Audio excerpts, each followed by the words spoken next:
আরজিকর কাণ্ডের ঘটনায় দোষীদের অবিলম্বে গ্রেপ্তার ও ফাঁসির দাবিতে বালুরঘাট বাস স্ট্যান্ডে ধর্ণা বিক্ষোভ করল শাসক দল তৃণমূল কংগ্রেস।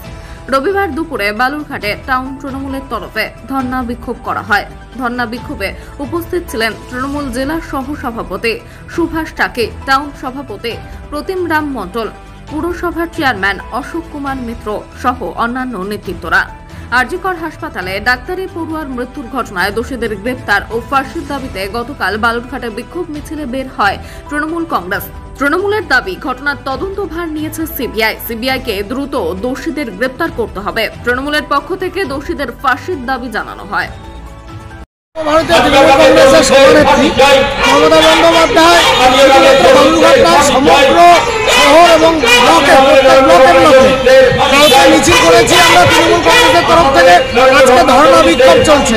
আমাদের একটাই দাবি এই ধর্ণায় যে আরজিকর কাণ্ডে যে নারকীয় ঘটনা যারা ঘটিয়েছে তাদের দৃষ্টান্তমূলক শাস্তি হোক, তাদের আমরা ফাঁসি চাই এবং কেন্দ্র সরকারের সিবিআইয়ের হাতে যে এই তদন্তের ভার গেছে সেই তদন্ত আজকে রবিবারের মধ্যে শেষ করতে হবে।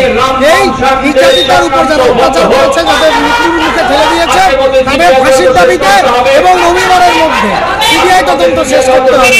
এই দাবিতে আজকে আমাদের অবস্থান বিক্ষোভ। গতকাল আমাদের মিছিল হয়েছে গোটা বালুরঘাট শহর। আমার নাম প্রীতম রাম মণ্ডল, আমি বালুরঘাট শহর তৃণমূল কংগ্রেসের সভাপতি।